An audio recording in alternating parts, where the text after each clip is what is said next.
ഞങ്ങൾ രണ്ടുപേരും കുറേ ദിവസം കൊണ്ടുള്ളൊരു പ്ലാനിങ്ങിന്റെ ഫലമായിട്ട് ഒരു ദിവസം ഈവനിങ് പോയതായിരുന്നു ഇത്. ഞങ്ങൾ പോയതിൽ നിന്നും നേരെ ഓപ്പോസിറ്റ് ആയിട്ടായിരുന്നു എല്ലാ കാര്യങ്ങളും നടന്നിട്ടുണ്ടായിരുന്നത്. കാരണം ഞങ്ങൾ കാണാൻ പോയത് രേഖാചിത്രവും, എന്നാൽ ഞങ്ങൾ കണ്ടത് ഡൊമിനിക്കും ആയിരുന്നു. അതെന്താ അങ്ങനെയെന്ന് ചോദിച്ചാൽ ഞങ്ങൾക്കറിയില്ല. അപ്പം ഞങ്ങൾക്ക് അത് കാണാൻ തോന്നി, ഞങ്ങൾ അതങ്ങ് കണ്ടു. ഇനി കണ്ടു കഴിഞ്ഞിട്ട് ഞങ്ങൾ മെയിനായിട്ട് വീട്ടിൽ നിന്ന് ഇറങ്ങിയത് വെട്ടുകാട് ചർച്ചിൽ പോകാനായിരുന്നു. അതുകൊണ്ടാണ് MOT തന്നെ ടിക്കറ്റും ബുക്ക് ചെയ്തത്. പക്ഷേ മൂവി കഴിഞ്ഞ് ഇറങ്ങിയപ്പോൾ വെട്ടുകാട് ചർച്ചിൽ പോകാനുള്ള മൂഡ് പോയിട്ട് ഞങ്ങൾ നേരെ പോയത് പത്മനാഭസ്വാമി ക്ഷേത്രത്തിലായിരുന്നു.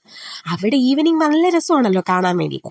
സോ ഞങ്ങൾ ആ പ്ലാൻ ഡ്രോപ്പ് ചെയ്ത് നേരെ ഞങ്ങൾ പത്മനാഭസ്വാമി ക്ഷേത്രത്തിൽ പോയി കുറേ നേരം അവിടെ നിന്ന് അവിടുത്തെ ലൈറ്റൊക്കെ കണ്ട് ഞങ്ങൾ ചുമ്മാ വൈബ് അടിച്ചിട്ട് സുടസുട ഇഡലി കഴിക്കാൻ പോകാനായിരുന്നു അടുത്ത പ്ലാൻ. അങ്ങനെ ആ പ്ലാനും തെറ്റിച്ചുകൊണ്ട് ആ സുടസുട ഇഡലി ഞങ്ങൾ അന്ന് അവിടെ കാണാത്തത് കൊണ്ട് ഞങ്ങൾ അടുത്തുണ്ടായിരുന്ന ഒരു വെജിറ്റേറിയൻ ഹോട്ടലിൽ കയറി നെയ് റോസ്റ്റും വടയും ചായയും ഒക്കെ കുടിച്ച് ഞങ്ങളുടെ ഒരു അൺപ്ലാൻഡ് ട്രിപ്പ് കഴിഞ്ഞ് വീട്ടിൽ പോയി. പത്തുള്ളൂ. ബൈ.